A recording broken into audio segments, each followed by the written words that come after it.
This episode of Tech News Day is sponsored by Factor. Oh, great. More Elon Musk Twitter news. Well, we can't put Elon's face on the thumbnail 3 separate times in under 2 weeks.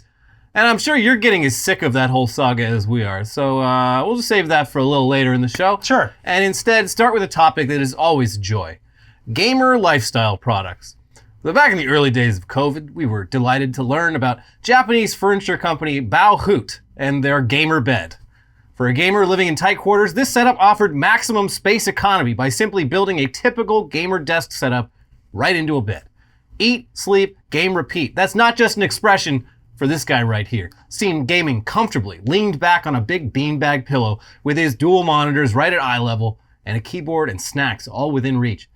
There was strangely no mention of a gamer bedpan to complete the setup, but you know, that's a low-cost fix. You just hook a tube to your penis.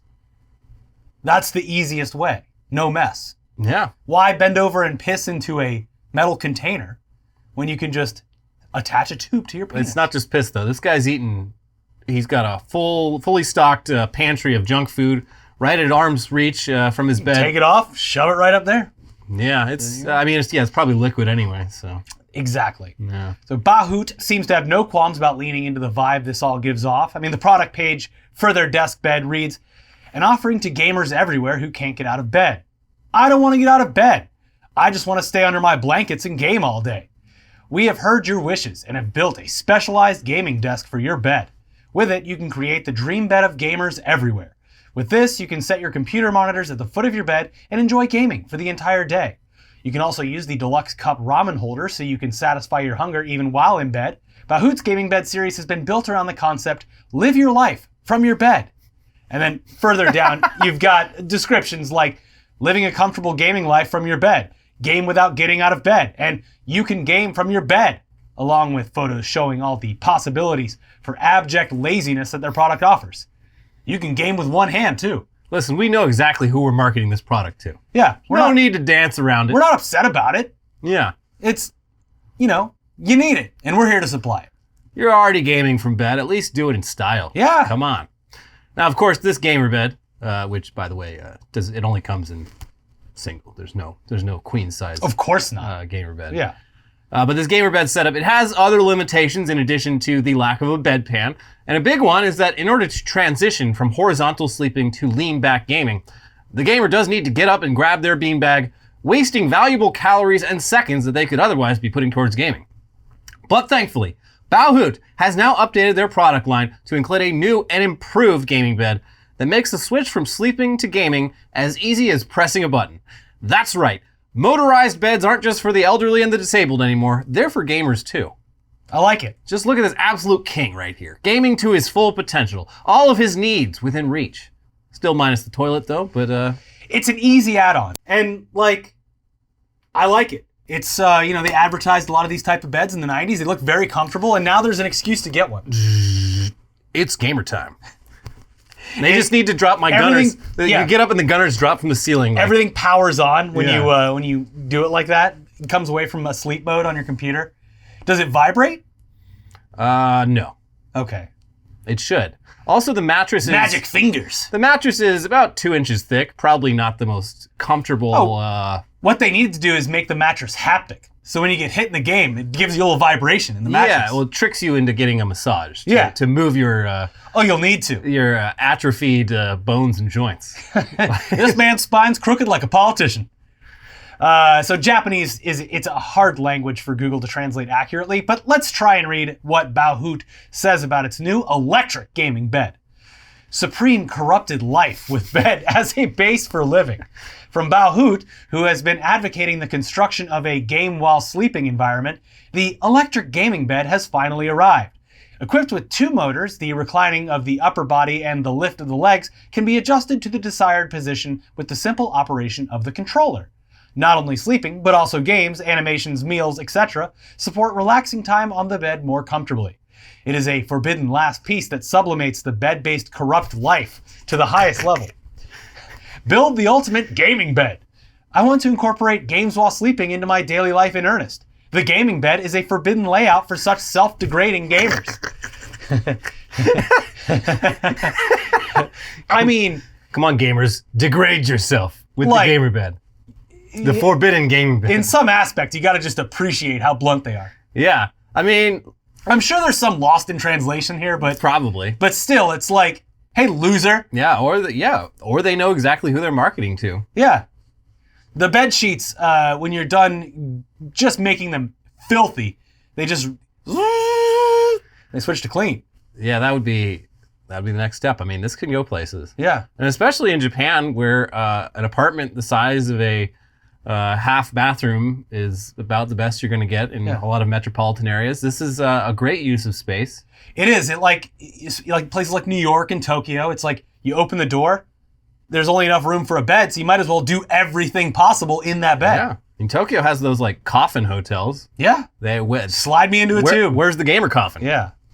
So yeah, the part about it being degrading and forbidden and all that, it did probably come off more elegantly in Japanese, or I don't know, maybe not. Maybe the Japanese are just more honest with themselves about gaming being a shameful, degenerate hobby. They do it with a wink, though.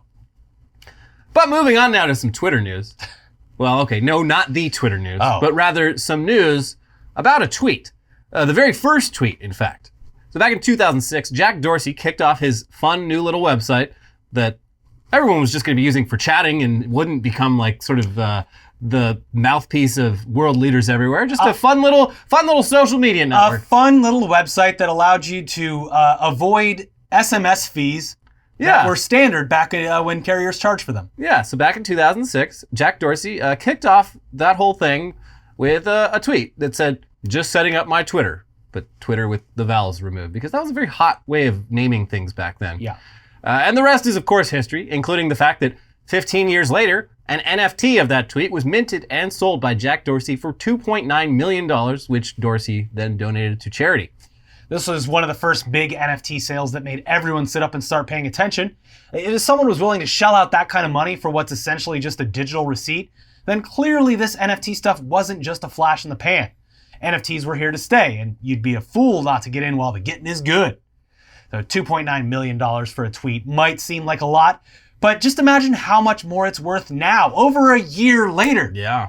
You allow some time to pass, it gets even more rare, more sought after. This is before all of the apes, the lions, the everything else. And the stage has already been set with the initial price. So, well, it's been a year, let's look into it. And, geez. Looks like we might have spoken too soon about this long-term value thing. The original buyer just put it up for resale, and they seem to have vastly overestimated how much they could get for it. Here's CoinDesk. A non-fungible token of Twitter founder Jack Dorsey's first ever tweet could sell for just under $280. Wow. The current owner of the NFT listed it for $48 million last week. I had high hopes. You know, that's the margin of error, I guess. Yeah. Iranian-born crypto entrepreneur Sina Estavi purchased the NFT for $2.9 million in March of 2021. Last Thursday, he announced on Twitter that he wished to sell the NFT and pledged 50% of its proceeds, which he thought would exceed $25 million, to charity. The auction closed Wednesday with just 7 total offers ranging from 0.09 ETH, $277 at current prices, to 0.0019 ETH, almost $6. Wow. Quote, "The deadline I set was over, but if I get a good offer, I might accept it. I might never sell it," Estavi told CoinDesk via a WhatsApp message on Wednesday. Estavi has 2 days to accept the bid or it will expire. I just like thinking of the charity who's like, oh my God, we're in for a real windfall donation. Yeah, they have the banner all set up with confetti ready to go, and they've actually spent more on the celebration. On the party favors. Damn. So, yeah, wow. Looks like that groundbreaking $2.9 million NFT has now lost, nearly 100% of its value. We knew that the interest in these things was on a pretty steep decline over the past few months, but that's still genuinely pretty shocking. I would have guessed at least $1,000. Yeah, more than triple digits. Its value is, I think, accurately determined now, because it is just nothing. That price is locked in. It is nothing. And sure, there's always plenty of NFTs exchanging hands on OpenSea for large amounts of money, but there's also been evidence for a while that most of those trades are just wash trading, aka selling to yourself to set a high floor price for the future. And here you've got someone actually trying to sell their extremely valuable very sought after NFT. V rare. To someone else. And there's just zero actual interest in it. It's incredible. Like, someone just did that probably as a joke. Yeah, I'm surprised you could even get in with a bid that low. That's Usually these things have minimum bids. Yeah, so that's the thing too, is it's like, some person might have just been like, well, I don't really want it, but for $270? I'm also surprised he didn't just buy his own NFT to keep it going. Like, to pull the Melania Trump, just like, oh God, I'm planning on selling a lot more NFTs in the future, and if this one sells for dog shit money, that ruins my whole grift. So I'm just going to swoop in and buy it from myself in the hopes that that gets someone else to spend that money on it in the future. Sorry, I'm not liquid right now. Well, this guy, I don't know much about this guy, but I think he was recently in prison for some sort of financial crime. So yeah, he probably wasn't. He needed the money.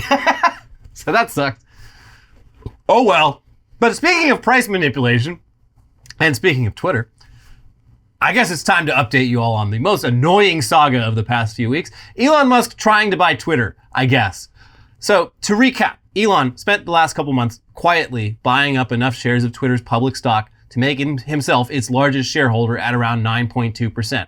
And when this was finally revealed to the public via legal disclosures, it gave Twitter's stock price a nice big bump. Much like with Dogecoin, market sentiment seems to just favor anything that Elon is into, which for Elon is great because all he has to do is buy a bunch of something and then say that he did it and then see an immediate return on his investment. Brilliant. Oh, and by the way, Elon is already being sued for filing his disclosure more than a week later than he should have by Twitter investors who sold shares of Twitter after Elon bought his shares, but before he revealed his purchases. So that's one lawsuit already. Yeah. It kind of seems like a case with some merit, but we don't really know. Anyways, initially it was unclear what Elon's intentions were.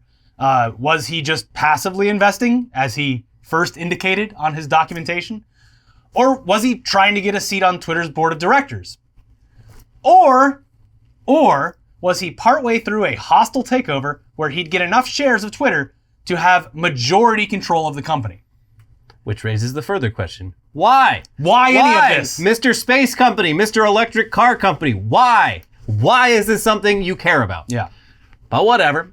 So Twitter offered Musk a seat on the board, but then a few days later it came out that he had rejected the offer for unknown, vague reasons, though one potential reason was that having a board seat would limit the amount of Twitter stock that Elon would be able to purchase, and he wants a lot more.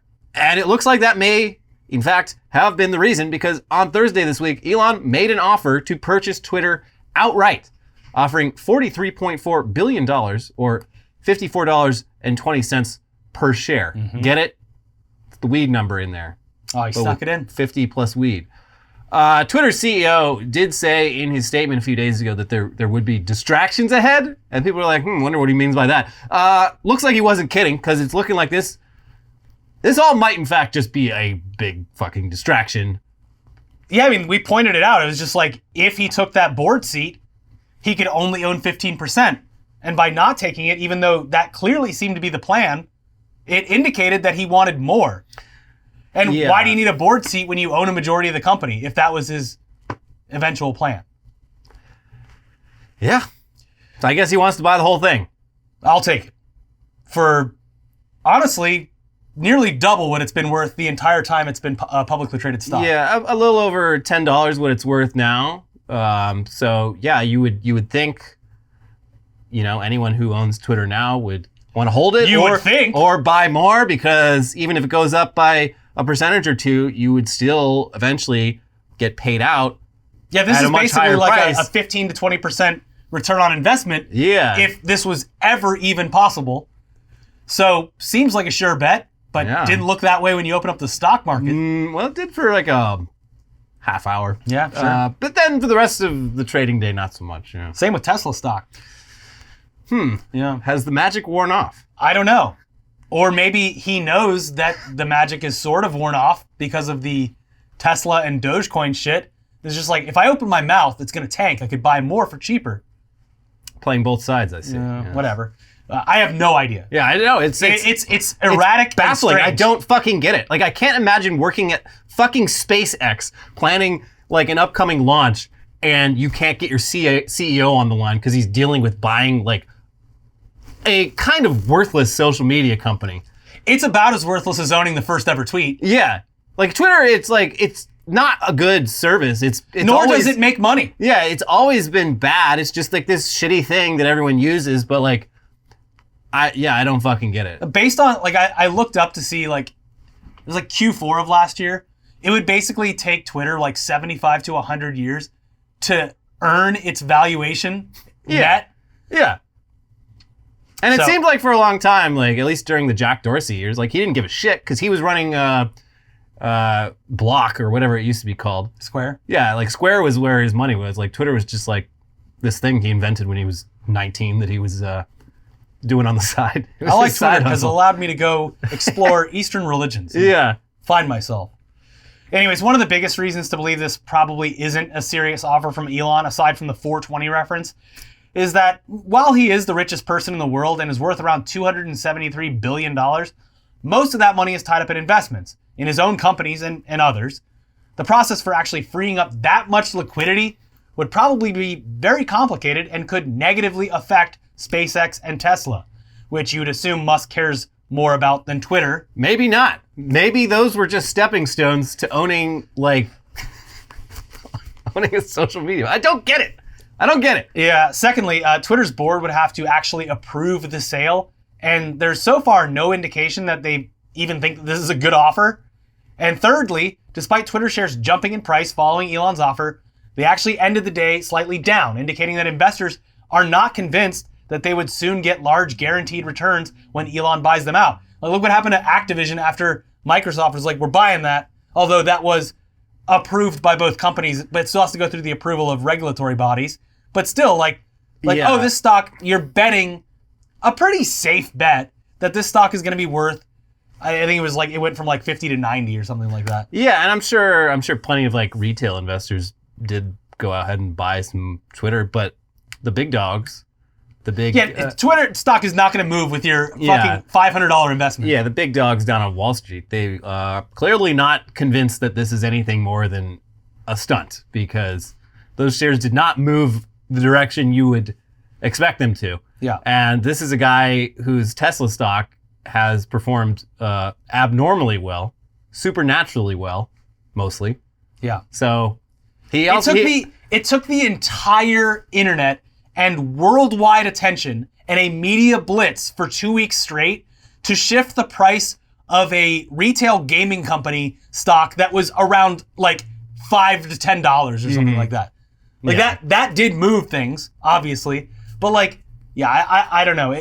Again, this is erratic, nonsensical, and stupid. But it just seems to me like Elon is either doing something monetarily beneficial to him with this, or he wants to own a media company, control the narrative company, but isn't Jeff Bezos buying the Washington Post?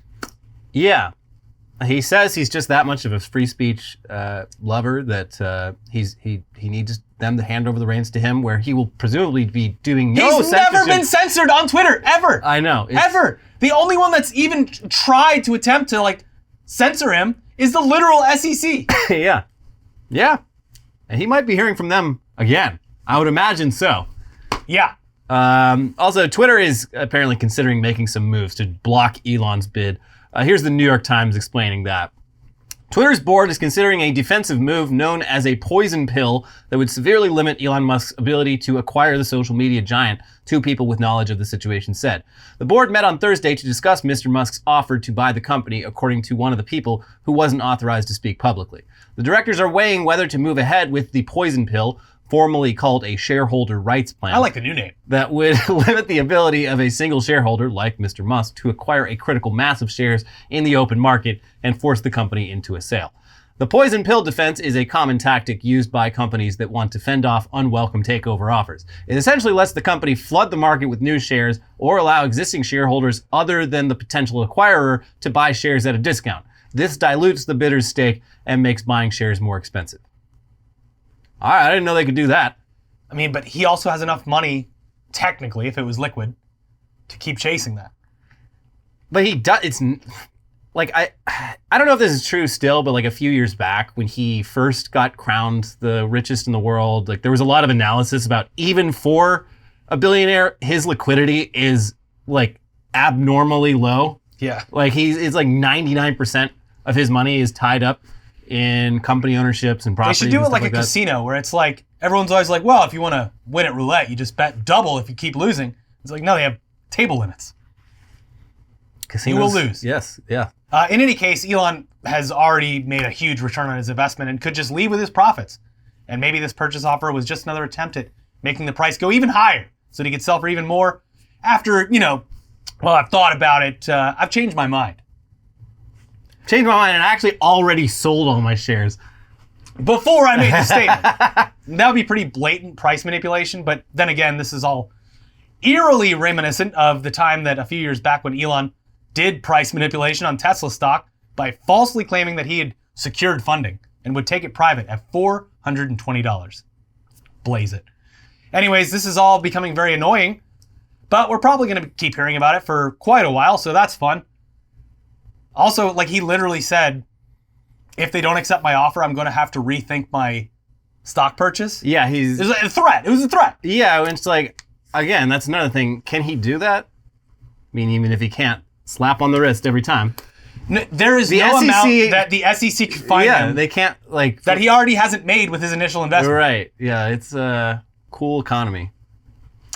You love it. Anyway, we got a little bit more news coming up for you right in a minute. But first, this episode is sponsored by Factor. Factor makes it easy to eat clean, 24/7 with fresh, never frozen, prepared meals that are so delicious you wouldn't believe they're actually good for you. Save time with chef-curated meals delivered to your doorstep from Factor, eliminating the hassle of grocery shopping and meal prep, and not to mention cleanup. No dishes to wash here. Each Factor meal arrives pre-prepared and ready to eat in 2 minutes. That's even faster than ordering in. And Factor tackles the tough stuff too, so we don't have to. Yeah. Their registered dietitians and expert chefs work hand in hand to create meals with nutritious ingredients. And with more than 29 meal options each week, we haven't even gotten bored yet.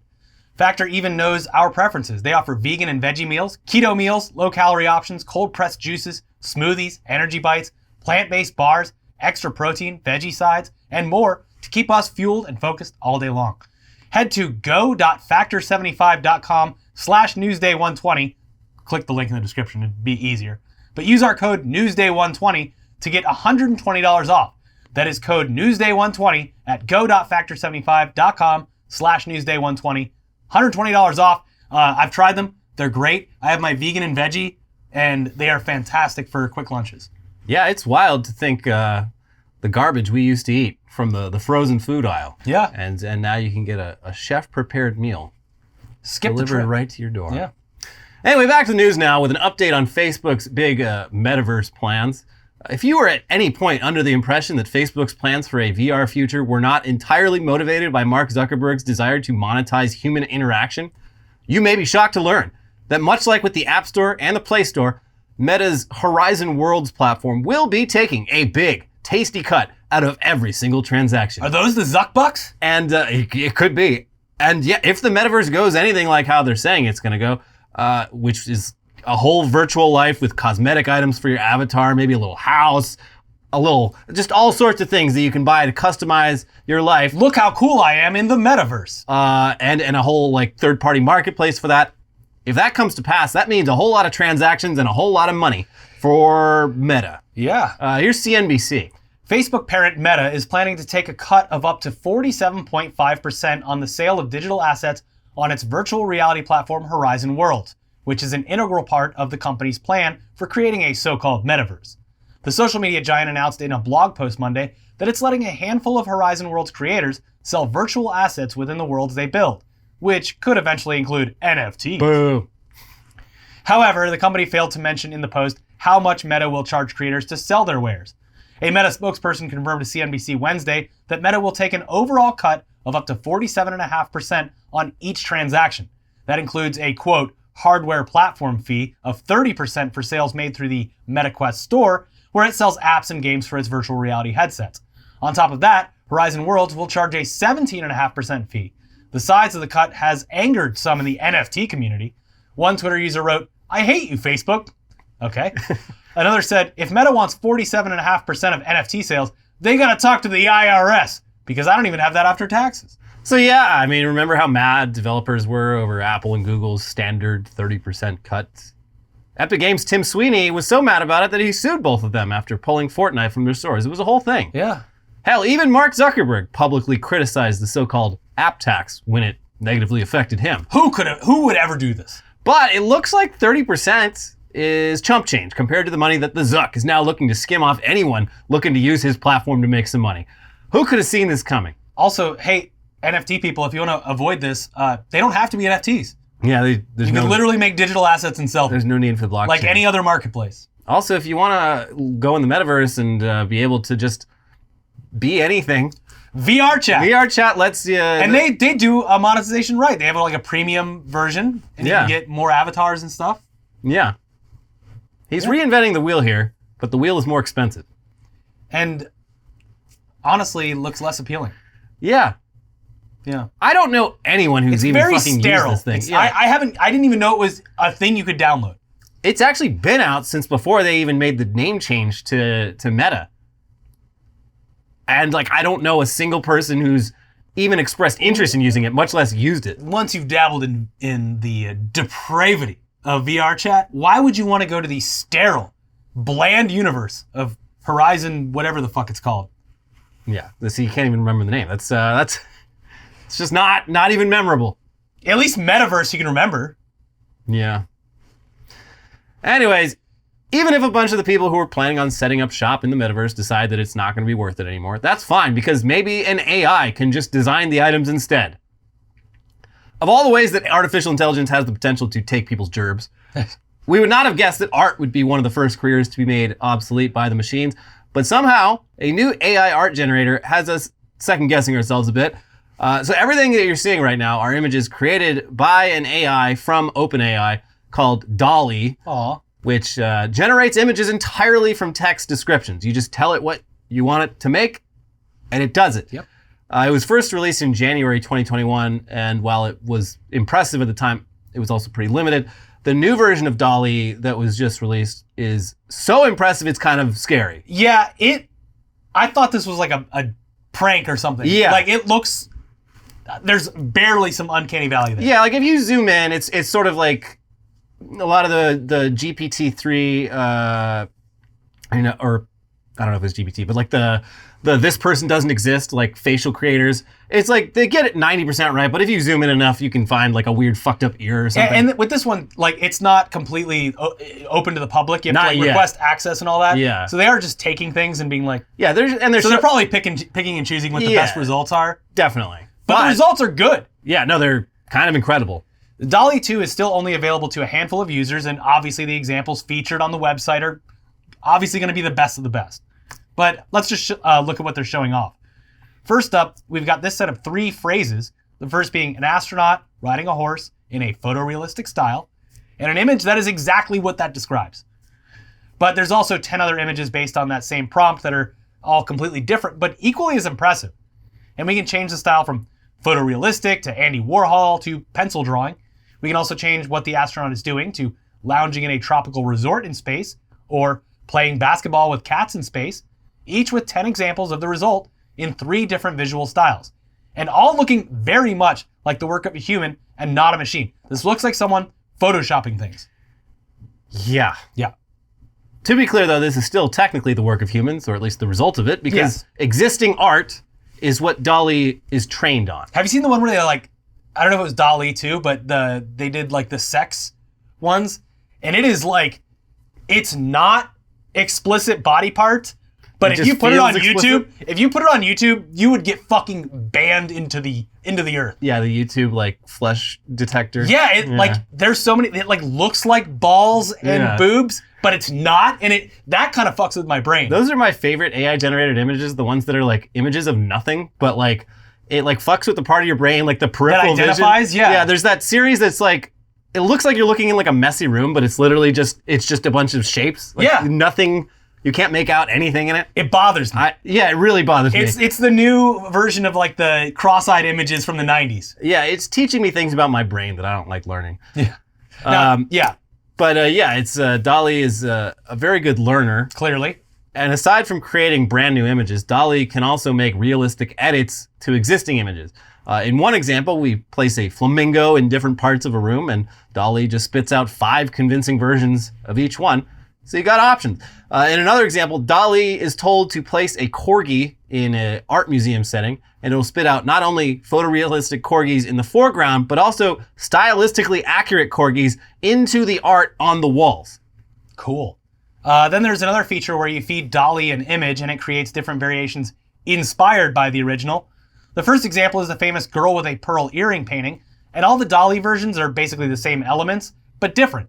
Like if you describe the original image to an artist and then told them to paint it in a similar style to the original. They feature other examples of this with artworks by Gustav Klimt and George Seurat, but there's also photographs. A picture of a bunch of mice wearing winter clothes in front of a fire gets 10 similarly photorealistic but completely different images.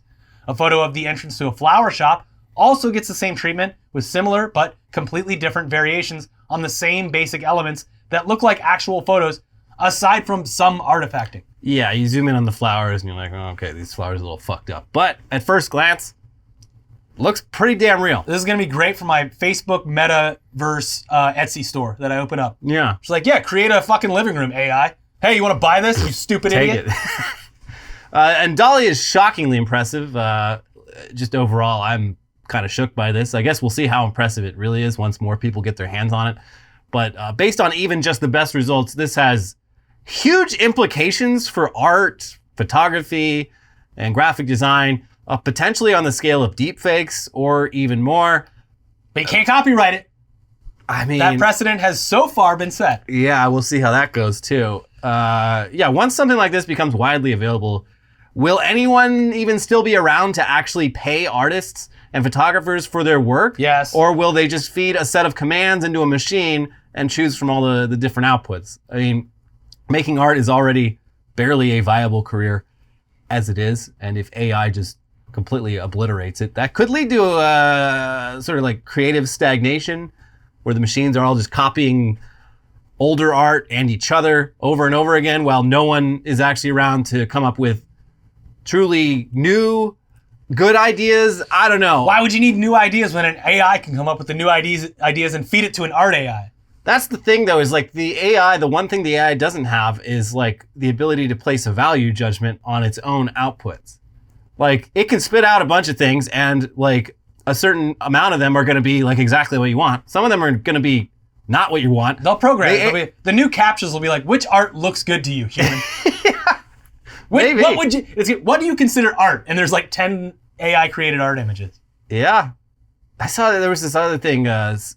Someone made a whole like a grimoire, one of those old like mystical books, just entirely made. The text written by like an AI, all the images by an AI, just no human involved. Well, it'll be like a sliding scale. Like we can't afford the best B-roll, so we have to use a company that comes at a discount. So we mainly just get a bunch of Eastern Europeans doing things. I mean, a big way this is going to kill stock photos. Like, yep. But there's going to be a company that like charges for the use of this. Yeah, but there's going to be so many that the cost is going to go down, but it's just going to be like, I need a picture of a female receptionist smiling for my website, for my service where we harass people about their bills. And it's just going to be a completely made up person who doesn't exist. Yeah. So I don't know. In a lot of ways, this is like weirdly like more existentially terrifying than the threat of robots replacing workers. They're both very bad. But it is kind of insane to be living in a time when whether artificial intelligence will replace artists is kind of like a real question.